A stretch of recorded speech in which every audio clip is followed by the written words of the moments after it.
Muy bien, buenos días a todos mis hermanos y a mis amigos también.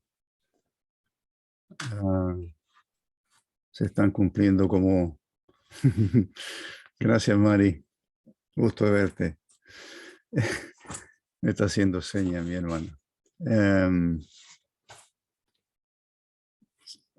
los médicos me dijeron que con 2 meses o 3 meses fuera de mi actividad habría sido suficiente, pero llevo casi 7 meses. Entonces era como demasiado, ¿verdad? Para mí, por lo menos, fue demasiado. Pero, gracias al Señor, no estoy del todo bien como quisiera, pero hoy día mismo tengo algunos problemas. Me dicen que es estrés. Qué raro, ¿verdad? Que uno se estrese, pero es así conmigo. El sábado pasado prediqué por primera vez, después de tantos meses, para las conferencias de Rancagua, y esta es mi segunda predicación. Estoy recibiendo invitaciones, pero estoy diciendo que no a algunas y tratando de ser lo más selectivo posible, no seleccionando las asambleas, sino que de alguna manera poder distribuir mi tiempo y que mis cargas sean un poquito más llevaderas. Hoy día, a esta hora, yo debería haber estado hablando desde nuestro local de reuniones, ¿verdad? Ahí habíamos anotado como 38, no recuerdo, íbamos a asistir hoy para celebrar la Cena del Señor a las 9:30, a las 10 iba a ser de día 11, y de 11 a 11:30 yo iba a dar este ministerio, que tuve que alargarlo un poquito, y entonces es lo que voy a hacer. No tuve tiempo, el viernes decidimos suspender la reunión para el próximo domingo, Dios mediante, y el tema ya no tenía tiempo para cambiarlo. Me habría gustado haberlo cambiado, pero sencillamente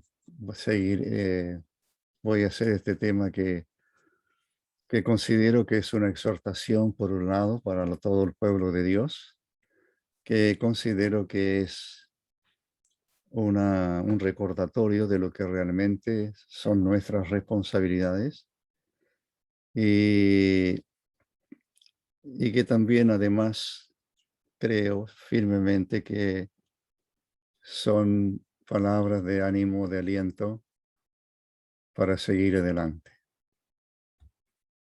Así que quiero leeros primero en el Salmo 137. El título allí es Si me olvidare de ti. Luego iremos a 1 Corintios 11. El título allí es En memoria de mí. Ese es el mensaje de esta mañana. Para mí, para todos vosotros, por supuesto, con todo mi afecto. Pensando en la edificación de la iglesia, pensando en el crecimiento de todos mis hermanos, el mío primero, por supuesto, en el poco tiempo que nos queda en este mundo. Así vamos a leer el Salmo 137, que no lo trataré completo, y que dice el salmista: no sabemos quién es, pero no cabe duda que es un hombre que está en el exilio, ha sido llevado por Nabucodonosor, por los babilónicos, allá está en Babilonia, muy lejos de su nación que es Israel, y por sobre todo muy lejos, como él le llama a Sión, que es Jerusalén, donde está el templo, a quien el Señor le llamó o se refirió al templo, la casa de mi Padre. El nombre de Dios está en Jerusalén. Dios prometió estar con su pueblo allí en Jerusalén. De hecho, nuestro amado Señor, siendo pequeño niño, a los 12 años, según Lucas, Dice el pasaje allí que sus padres iban todos los años hacían un largo viaje desde Nazaret en Galilea hasta Judea, hasta Jerusalén en Judea para celebrar la Pascua. Jerusalén fue el centro, el templo era el centro de adoración, Dios estaba allí. A eso se refiere el Salmo 137. Entonces, dice el versículo 1, junto a los ríos de Babilonia, el Éufrates, el Tigre, con todos sus brazos, dicen, tenía muchos brazos, muchos canales, tiene que haber sido muy lindo. El Éufrates mayormente y el río del Tigre también cerca. Junto a los ríos de Babilonia, allí nos sentábamos y aún llorábamos, acordándonos de Jerusalén o Sión, se tradujo aquí. Otras versiones dice Jerusalén. Sobre los sauces o álamos en otra versión, en medio de ella colgamos nuestras arpas y los que nos habían llevado cautivos nos pedían que cantásemos y los que nos habían desolado nos pedían alegría diciendo, cantadnos alguno de los cánticos de Sión. ¿Cómo cantaremos cántico de Jehová o del Señor en tierra de extraños? Si me olvidare de ti, oh Jerusalén, pierda mi diestra su destreza, mi lengua se pegue a mi paladar. Si de ti no me acordare, si no enalteciera Jerusalén como preferente asunto de mi alegría.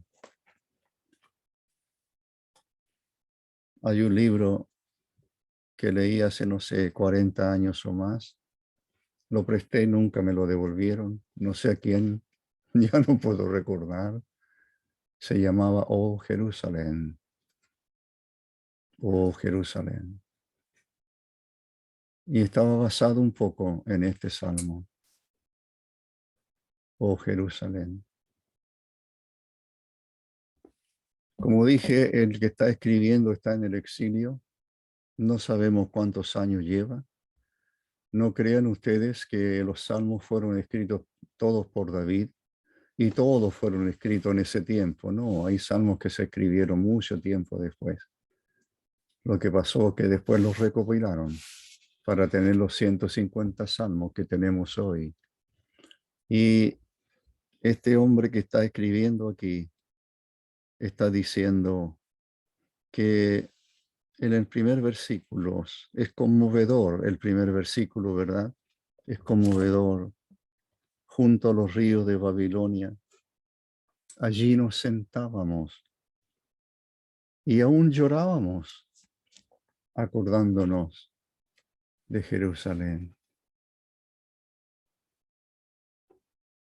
Hay que entender o ponerse en el lugar de aquellos hombres y mujeres, miles y miles, como Daniel, como Esdras, como Nehemías, algunos de los nombres que conocemos, que vivieron, tal vez algunos nunca volvieron a Jerusalén, nunca volvieron.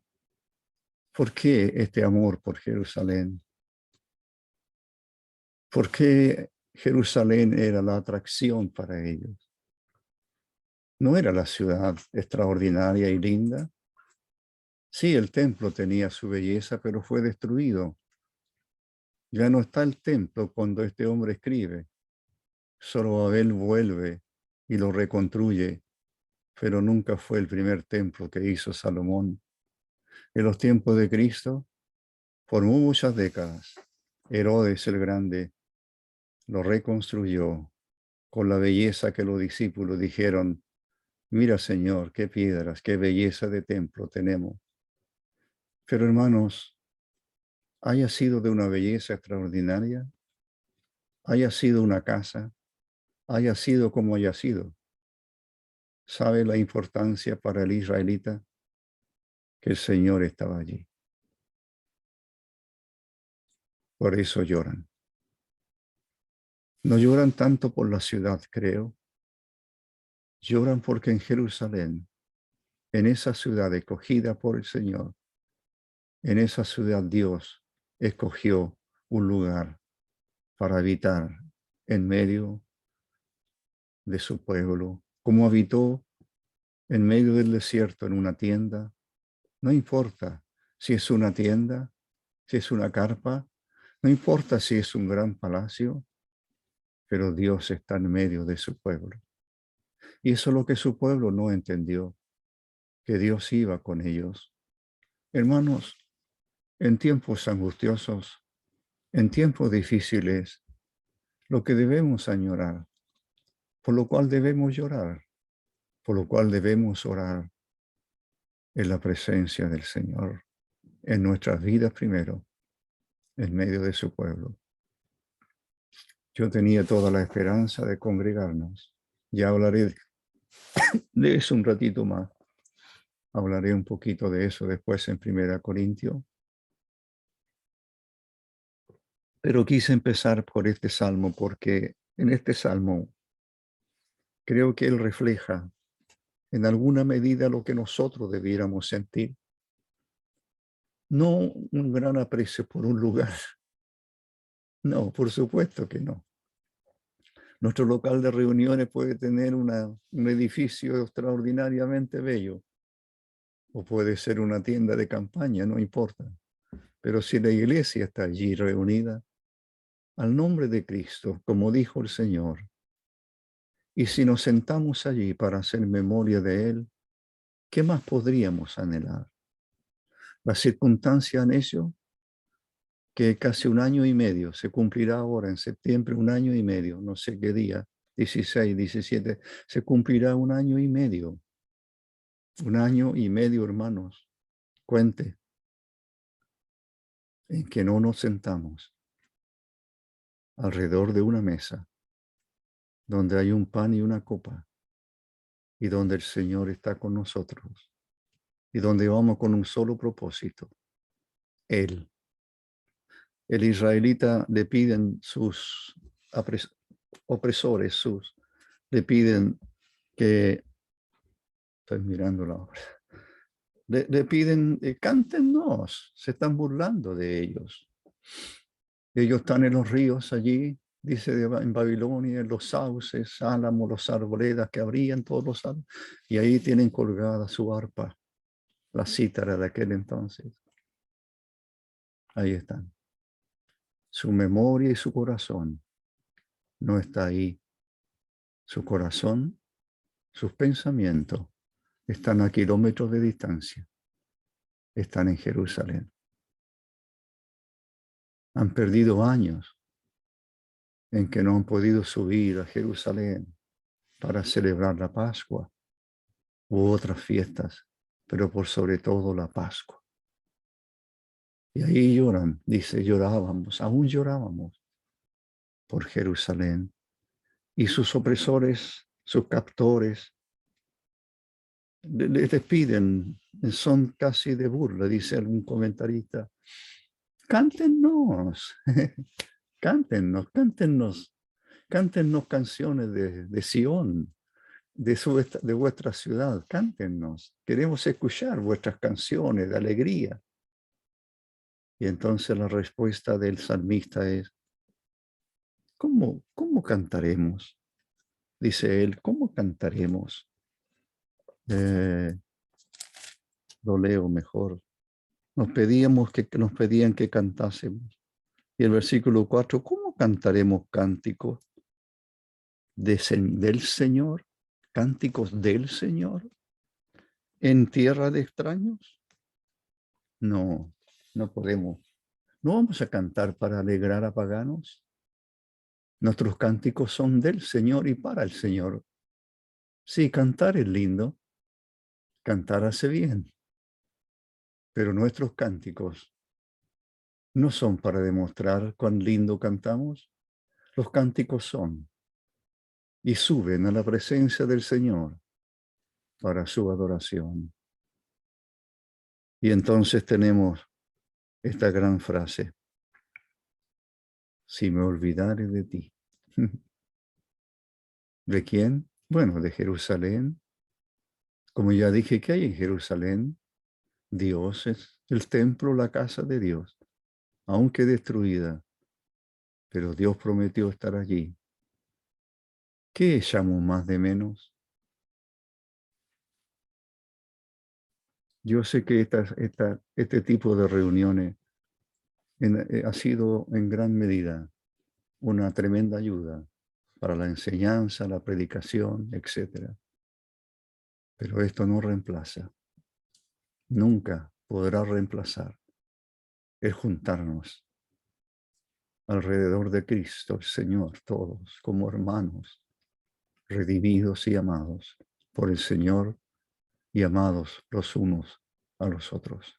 Jamás, jamás, hermanos. Todo aquel que se alejó de Cristo, todo aquel que se alejó de su pueblo, pues debería estar llorando por lo que dejó. Y este hombre de Dios que escribe, dice, si me olvidare de ti, no me he olvidado de ti, pero si llegara a producirse eso en mí, que yo me olvide de ti, oh Jerusalén, Señor, sería preferible que mi mano derecha, mi diestra, pierda esa habilidad de tocar el arpa. Creo que esa es la idea de otras versiones. Pierda su destreza, pierda esa habilidad de tocar las cuerdas para elevar cánticos a tu nombre. Si yo me olvido de ti, si yo me olvide de ti, Señor, sería preferible que mi lengua se pegue a mi paladar y no cante, no cante. ¿Cómo podría cantar si el cántico no es para ti? ¿Cómo podría tocar si lo que toco no es para ti? Señor, si me olvidare de ti, pierda mi diestra su destreza y mi lengua se pegue a mi paladar. No cabe duda que esa es una profunda resolución, que ojalá nosotros la hiciéramos delante del Señor. Una resolución profunda, profunda, de lo más interno del corazón, de hombres y mujeres que aman a Cristo. Si me olvidare de ti, oh Señor, cambia Jerusalén, cámbialo por su Señor, por mi Señor. Oh Señor, si me olvidare de ti, no vale la pena vivir. Si me olvidare de ti. Si me olvidare de ti, que mi diestra pierda todas sus destrezas, que mi lengua se pegue a mi paladar. Si yo llegara a olvidarme de ti, Señor, si me olvidare de ti, oh Jerusalén, pierda, mi lengua se pegue. Y luego agrega, si de ti no me acordare, si no enalteciere a Jerusalén como preferente asunto de mi alegría, si no enaltezco, dice la Biblia de las Américas, si no enaltezco a Jerusalén sobre mi supremo gozo. O la NTV dice, si no hago de Jerusalén mi mayor alegría, si no levanto a Jerusalén como mi supremo gozo, dirá la Pesita. Usted verá todas las versiones y todas ellas reflejan exactamente lo mismo, que es, Señor, no puedo olvidarme de ti. Hermanos, como dije, es una exhortación, es un recordatorio, pero al mismo tiempo es animarnos a no olvidarnos de nuestro amado Señor, que sea Él el impulso de nuestra vida, que sea Él el centro de toda nuestra atención, que nuestro corazón realmente se llene de la persona de Cristo. Dice el versículo, que Él sea el centro de adoración, que Él sea mi mayor anhelo, si no levanto a Jerusalén como mi supremo gozo. Hermanos, cambia Jerusalén, como dije. Si el Señor no fuera nuestro supremo gozo, ¿de qué valor tiene la vida? ¿qué valor tendría? Si el Señor no fuera el centro de nuestra atención, si Él no fuera la mayor fuente de alegría. No es fácil estar contento a veces, ¿verdad? No es fácil estar alegres. Eso le están pidiendo aquí. Cántenos, cántenos. Queremos alegrarnos, escucharlos cantar. No, no estoy contento. No, no puedo cantar porque estoy lejos del Señor, porque estoy lejos de Jerusalén, porque estoy muy lejos. Y yo no quiero cantar para vosotros. Dice el hombre de Dios, yo quiero cantar a mi Señor y estar cerca de Él. Que ese sea nuestro anhelo, que sea ese nuestro anhelo. Y ahora entonces quiero llevarlos a 1 Corintios, el capítulo 11. El primer punto fue, si me olvidare de ti. La memoria es frágil, la memoria se llena de tantas cosas que echan otros, no son recuerdos, sino que temas tan importantes los dejan de lado, los dejamos de lado. En 1 Corintios, y está en los 4 evangelios, 3 en realidad, Mateo, Marcos y Lucas, que es la institución de la cena del Señor. A lo que quiero llamar la atención, hermano, es a las palabras de Cristo cuando instituye esta reunión. Nuestro amado Señor dijo, haced esto en memoria de mí. ¿Sabe usted lo que es la cena del Señor? Es hacer memoria de Cristo. No hay nada más importante en esa reunión que su persona. En toda reunión, en toda nuestra vida, pero en especial cuando nos juntamos y comemos de un pan y bebemos de una copa. El Señor dijo, haced esto en memoria de mí. Leo 1 Corintios entonces. ¿Por qué escogí 1 Corintios? ¿Por qué no leí Mateo? ¿Por qué no leí Marcos o Lucas? Hay diferentes detalles, usted lo puede hacer para formarse la enseñanza más completa. 1 Corintios, hay poca enseñanza de la cena del Señor. No tenemos detalles de cómo lo hicieron. No. De hecho, cuando el Señor celebra, va allí, esa noche que fue entregado, eso es lo que dice el apóstol aquí. Lo leo mejor. Porque yo recibí del Señor, versículo 23, lo que también os he enseñado. Que el Señor Jesús, la noche que fue entregado, tomó pan y habiendo dado gracias, lo partió y dijo, tomad, comed, esto es mi cuerpo que por vosotros es partido. Haced esto en memoria de mí. Asimismo tomó también la copa después de haber cenado, diciendo, esta copa es el nuevo pacto en mi sangre. Haced esto todas las veces que la bebiereis en memoria de mí. Así pues, todas las veces que comiereis este pan y bebiereis esta copa, la muerte del Señor anunciáis hasta que Él venga. Lo primero que hace el apóstol Pablo es decirle a los corintios, debido a la falta de esta iglesia, que lo dice anterior, no voy a referirme a eso, no hay tiempo para eso, pero los corintios se han juntado no para lo mejor, sino para lo peor. Los corintios están, no lo dice aquí, los corintios están,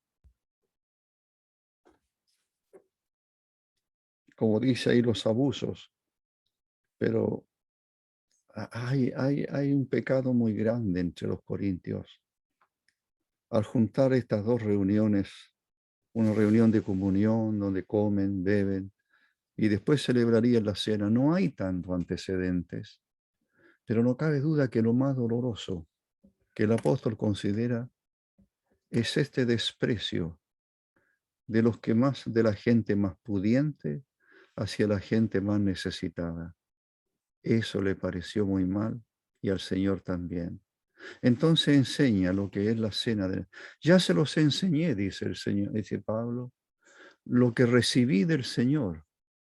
Eso es lo que os enseño, lo que recibí del Señor. ¿Por qué cogí 1 Corintios y iba a explicar? Porque es probable que esta epístola haya sido escrita antes que los evangelios. Uno piensa que los evangelios, pero no, es posible, se ve la fecha, es posible que se hayan escrito antes esta epístola. Entonces, ¿de dónde Pablo aprendió lo que hizo el Señor aquella noche si él no estuvo allí? Juan estuvo allí y no escribe de la cena.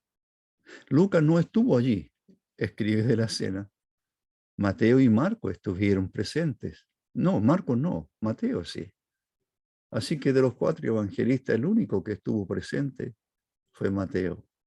Pero no cabe duda, si al inicio de la iglesia, entre las reuniones especiales importantes, dice en el partimiento del pan, en el partimiento del pan perseveraban. Por lo tanto, los apóstoles tienen que haber transmitido, por supuesto, fehacientemente, haber transmitido qué fue lo que sucedió cuando fueron a celebrar la Pascua. Lo que iba a decir delante es que el Señor, cuando esa noche que fue entregado, Él no fue. Los discípulos no tienen idea de lo que va a pasar. Los discípulos, ¿a qué fueron? A celebrar la Pascua. ¿Dónde quieres que comamos la Pascua? Bueno, hay un aposento ya preparado. Vayan allí y preparen todo, el cordero, el pan, el vino, las copas, etcétera, todo lo que se hace en la Pascua. De hecho, en la Pascua se bebían 4 copas, habían 4 copas de diferentes propósitos. No había una sola copa, no, habían varias y se tomaban cada cierto tiempo. Era parte del rito de la celebración de la Pascua y el Señor participa con los discípulos. Es su última Pascua. Y cuando está allí celebrando la Pascua, quizás en la última copa ya, Él instituye lo que hemos conocido como el partimiento del pan o la cena del Señor, como se llama aquí.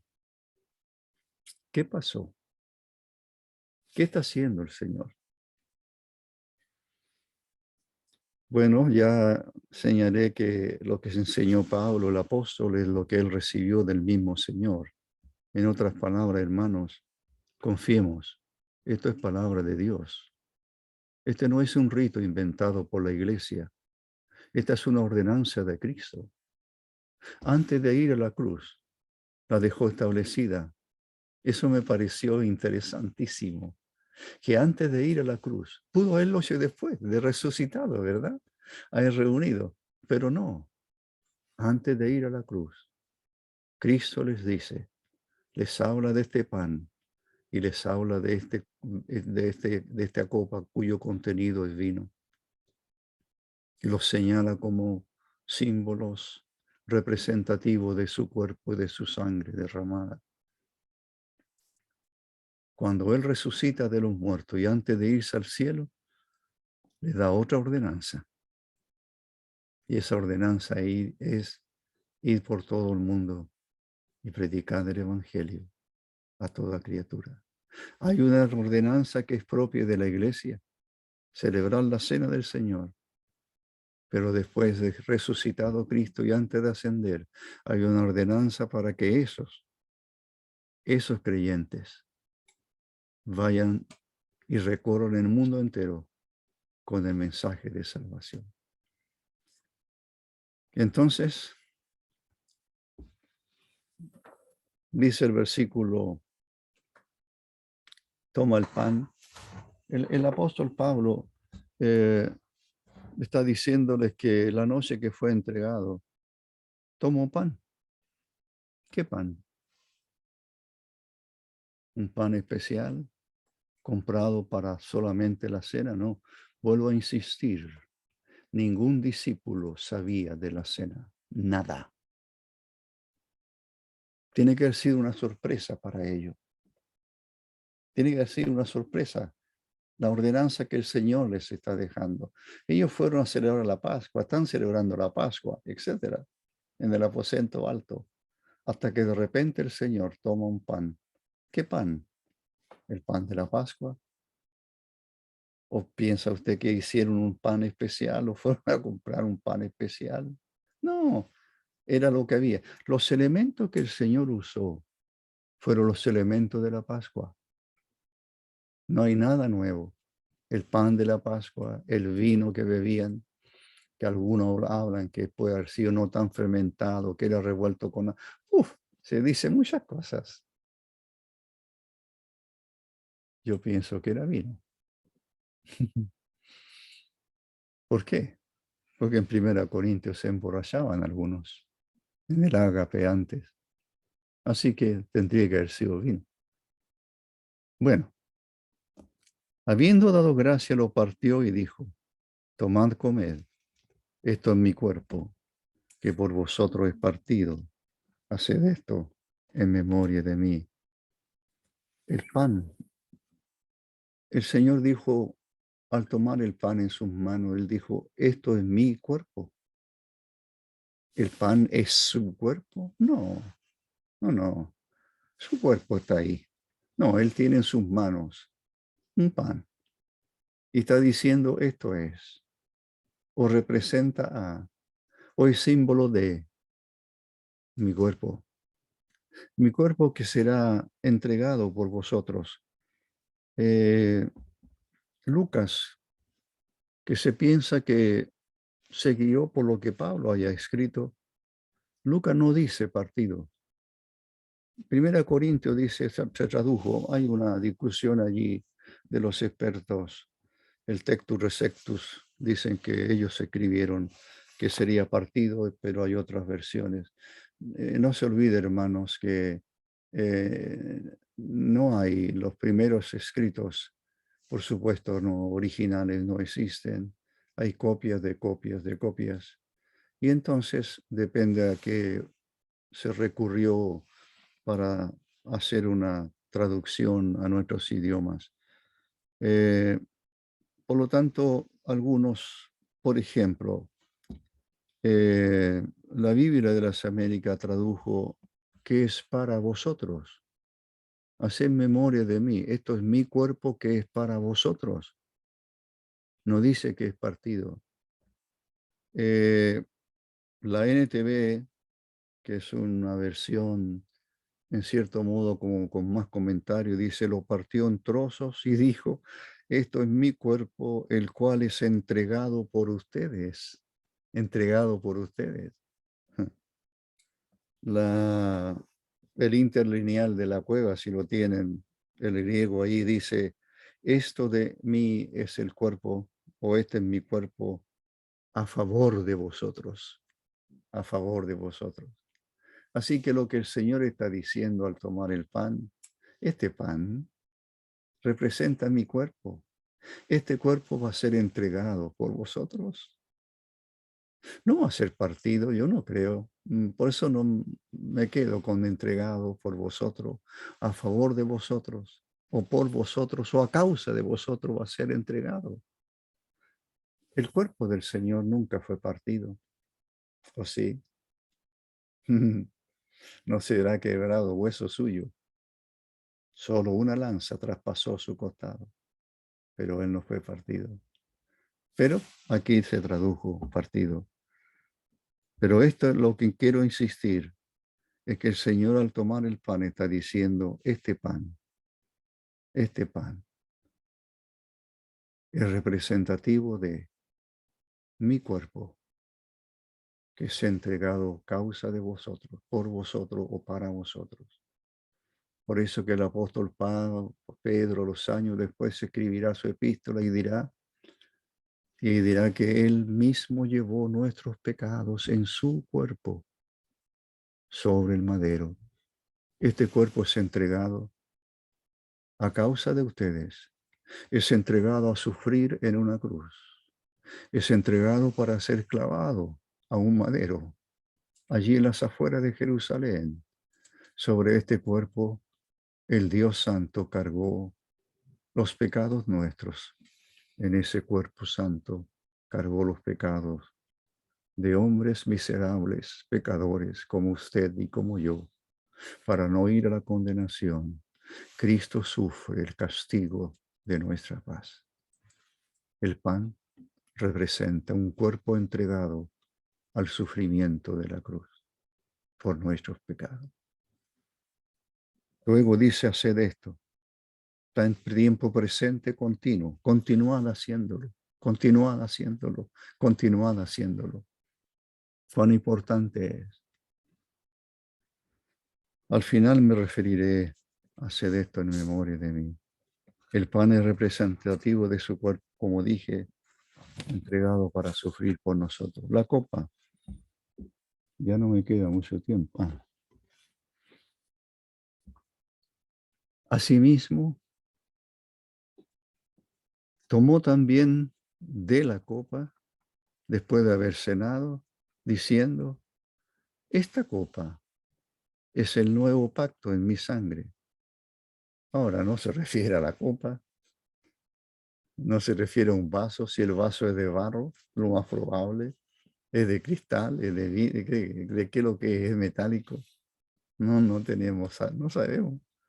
Sería una copa grande. No, eran los vasos, insisto, eran los vasos que tenían allí para tomar y celebrar la Pascua. El Señor toma una copa, cuyo contenido es el vino.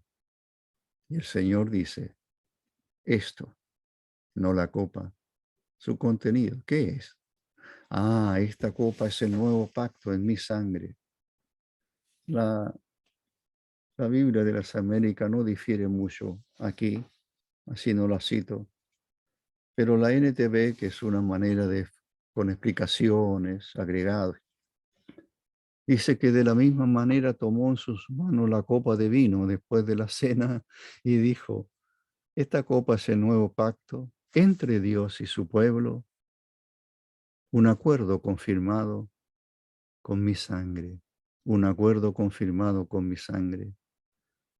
El interlineal dice de modo similar, tomó también la copa después de cenar diciendo, esta copa, el nuevo pacto es en mi sangre. Bueno, o haced, etcétera. Hermanos, el nuevo pacto en mi sangre, el contenido de la copa es símbolo de la sangre del Señor, su vida entregada en la cruz. Él entregó su vida. Eso significa, cuando hablamos del derramamiento de su sangre, cuando hablamos de que la sangre de Cristo nos limpia de todo pecado, estamos hablando de la vida de Cristo, entregada. Lo más probable que aquí hay una comparación con Éxodo 24, que no leo, usted lo leerá, es más largo el pasaje, no tengo tiempo, pero allí Moisés es llamado por Dios. El monte de Sinaí es el monte donde Dios siempre estaba para hablar con su pueblo, en este caso con Moisés siempre. Y Moisés toma a Aarón, a los hijos de Aarón, Nadab y Abiú, y a 70 ancianos de Israel. Josué, que es el ayudante de Moisés, también está allí, y aparte de eso toma un grupo de jóvenes. ¿A qué van al monte Sinaí? En el monte Sinaí, el Señor, Moisés, como interlocutor, intermediario entre Dios y los hombres en aquel entonces, va a transmitirle, va a entregarles los mandamientos, las leyes del Señor para su pueblo. Y su pueblo se comprometerá ante el Señor de obedecerlo siempre. Ahora, hay sacrificios varios. Se construye un altar a los pies del cerro, del monte, y allí se matan varios novillos, los jóvenes. Se sacrifican varios novillos. La mitad de la sangre se derrama sobre el altar. La otra mitad de la sangre se recoge en vasijas. Y entonces lo que allí leemos es que Israel, primero Moisés, transmite al pueblo, le cuenta al pueblo le dice al pueblo todas las palabras del Señor y todas las leyes del Señor. Eso es lo que hace Moisés en el Sinaí. Le dice al grupo aquel representativo del pueblo de Israel, esto es lo que Dios demanda de vosotros. Estas son las leyes de Dios.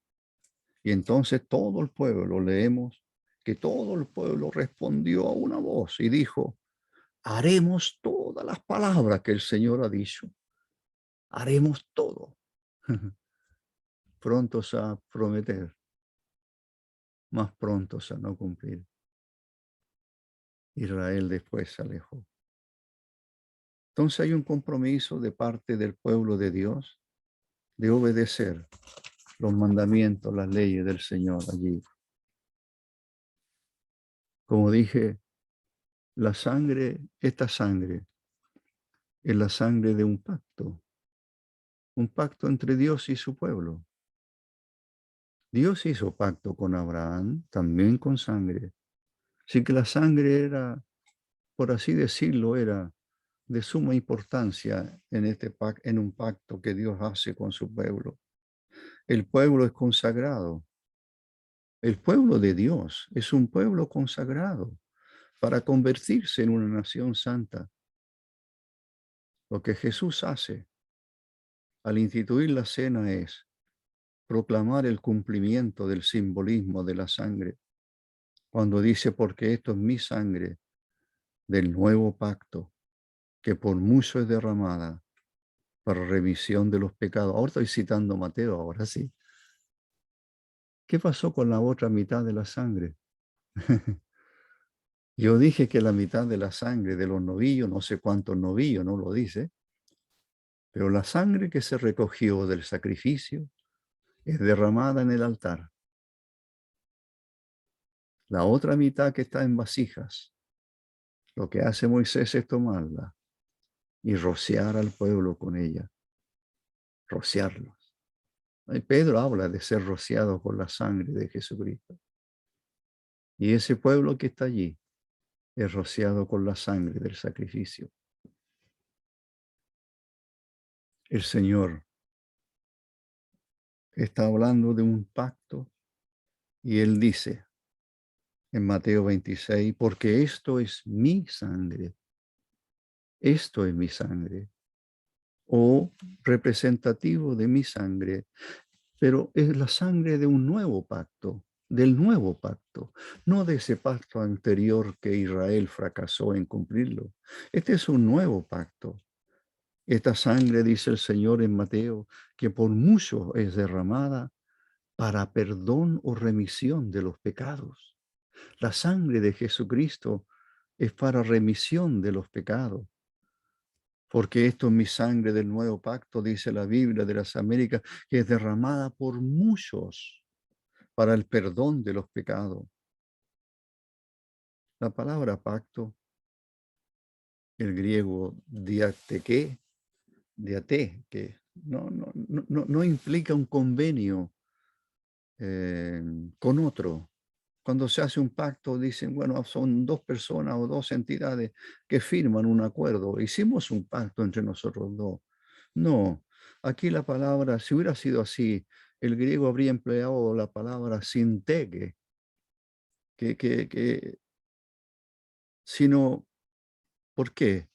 Porque la palabra dia que se emplea, esa es la que se emplea cuando se hace un pacto entre dos grupos, entre dos personas, entre dos entidades. No. Aquí es otra palabra griega empleada que indica que solo Dios es el pactante, solo Dios es el pactante y que solo el hombre es el beneficiario de este pacto, solo el hombre es el beneficiario y ese pacto cuyo Dios es el pactante y que el hombre es el beneficiario, ese pacto se formaliza mediante la sangre de la víctima. Se formaliza mediante la sangre de la víctima. Por eso el Señor dice, esto es mi sangre del nuevo pacto que por vosotros se derrama. que se derrama para remisión o perdón. Significa lo mismo, para remisión o perdón de nuestros pecados. Así que debo terminar y me falta un poquito. Como dije, lo que está haciendo el Señor al hablar de, sería una novedad para los discípulos, ¿verdad? Sería una gran novedad. Estaban acostumbrados todos los días a ver sacrificios de animales, sangre derramada, pero ahora el Señor habla de su sangre y está diciendo, al tomar esta copa, está diciendo, esto es mi sangre. No se transforma en sangre. El gran error del catolicismo. No hay una transustanciación, o como diría Lutero, una consustanciación, y hubieron discusiones. No hay nada de eso. Sencillamente son símbolos tremendamente significativos. El pan del cuerpo de Cristo, entregado. Así dice el Señor, entregado a causa de ustedes, entregado por vosotros, para beneficio vuestro. Y esto al tomar la copa dice, esto, el vino, esto es mi sangre de un nuevo pacto que por vosotros se derrama para remisión de vuestros pecados.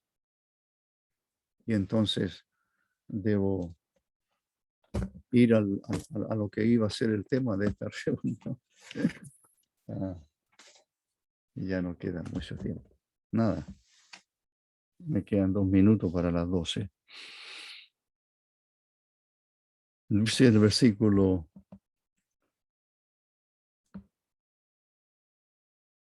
es el versículo 25, estoy en 1 Corintios 11 de nuevo.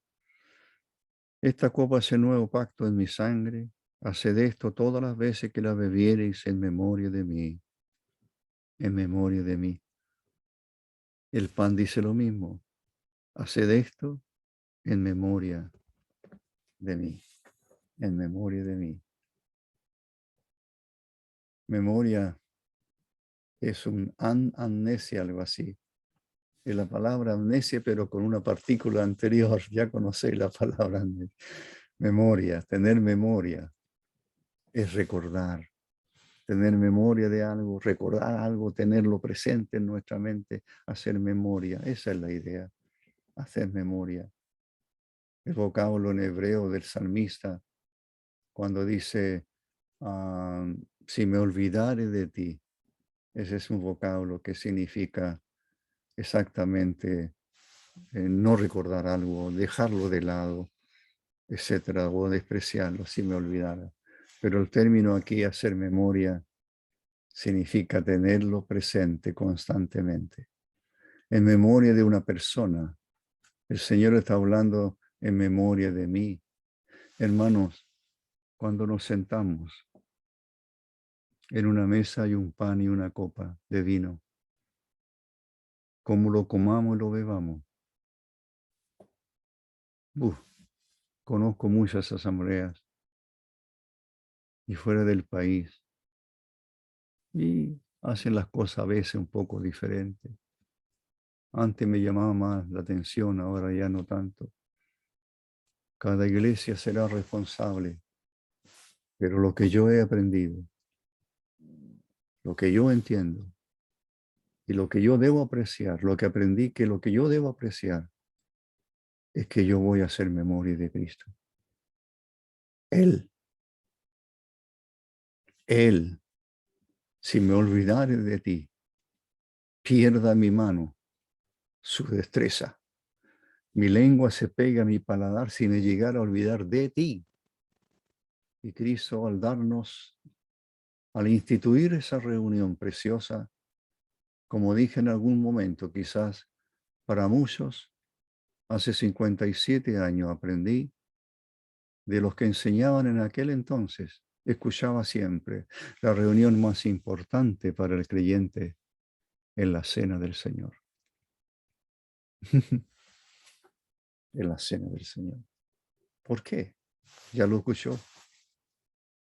Es para hacer memoria de Cristo. Él es el centro, no nosotros.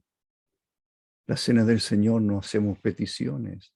No, en la cena del Señor vamos para hablarle a Dios de su Hijo amado, para alabarle, para darle gracias. Es hacer memoria de Cristo, de su persona, de la belleza y perfección de su persona, de su amor profundo por nosotros, su entrega.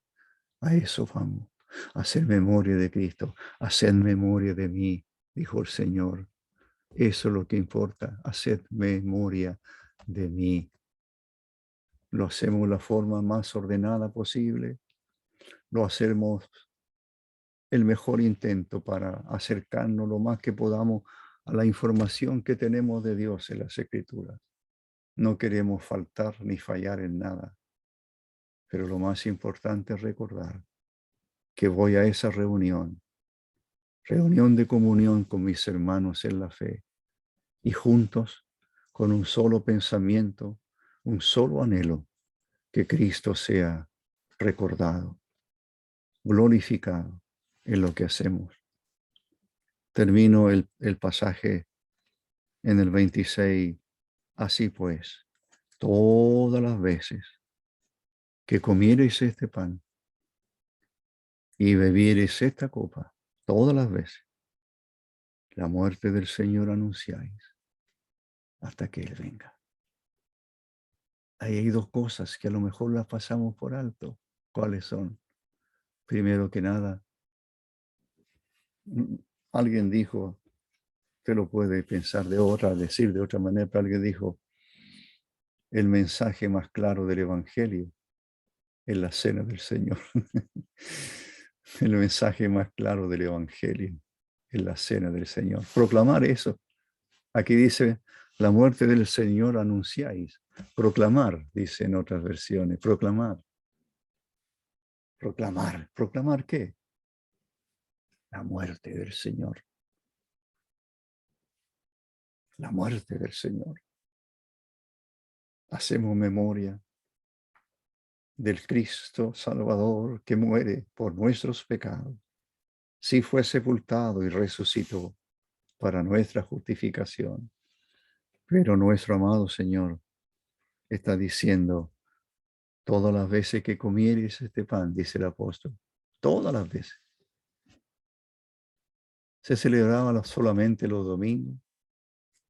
Algunos creen que al principio la iglesia celebraba casi bien seguido, no solamente los domingos. Tenemos un pasaje en Hechos 20 donde el apóstol Pablo se queda, espera hasta 7 días, 6 días, hasta el próximo domingo, porque quiere partir el pan con los hermanos allí, en ese pueblo, en esa ciudad. Y quedó el día domingo, primero de la semana, por muchos, para celebrar esta reunión. Esa es la reunión que no hicimos hoy y que algunos de nosotros teníamos muchísimo deseo de estar presentes. Dios permita, el Señor permita que el próximo domingo estemos allí y con esto que hemos escuchado podamos tener presente. Nuestro lugar es allí y que nuestro lugar es para hacer memoria de Cristo y que todo lo que hacemos es, además de hacer memoria de su persona, además el acto mismo es estar proclamándole. Usted dice, pero ¿a quién? Si no van a ver ni siquiera visita. No, es una proclamación del Evangelio a mí mismo, recordarme lo que es el Evangelio y cómo debo proclamarlo cuando salga de esa reunión y cuando tenga que predicar el Evangelio. El Evangelio, que lo escuchen ángeles y demonios, no importa. Todos ellos que escuchen, esto es el Evangelio. Es Cristo muriendo en la cruz por nuestros pecados. Y luego dice, la muerte del Señor anunciáis. ¿Hasta cuándo? Hasta que termine la pandemia. Si la pandemia se agrava, nunca más volveremos. No sabemos nada. Pero si tenemos algunos resquicios, si se nos abre una puertecita, habrá que aprovecharla. Porque nuestro deseo es profundo en nuestro corazón es: no quiero olvidarme de ti, Señor. Al contrario, quiero hacer memoria de tu persona. Y esto nos habla además, la cena del Señor no solo es una proclamación del Evangelio, de su muerte en la cruz, sino que además es un gran recordatorio de que Cristo viene pronto, hasta que el Señor venga, hasta que el Señor venga. Si vienen 10 años más, y algunos estarán o estaremos, no sé, pero en 10 años más, y el Señor no ha venido, que sigamos domingo tras domingo fieles para hacer memoria de Cristo. Que el Señor nos bendiga. Me pasé unos minutitos y vamos a dar gracias. Padre nuestro, Señor bendito, glorioso, único, soberano Señor, te damos gracias. Te damos gracias por tu sabiduría, te damos gracias por tu amor. Padre bendito, gracias por tu Hijo bendito. Gracias por tu Hijo excepcional, único, que agradó en toda tu demanda, en todo agradó tu corazón. Allí, la noche que fue entregado, celebrando la Pascua, instituye, deja esta ordenanza de esta reunión que a través de los siglos la Iglesia ha celebrado, la cena del Señor. Haced esto en memoria de mí. Haced esto en memoria de mí. Esto es mi cuerpo, esto es mi sangre. Por vosotros es derramada este cuerpo que por vosotros he entregado. Y la muerte del Señor anunciamos hasta que Él venga.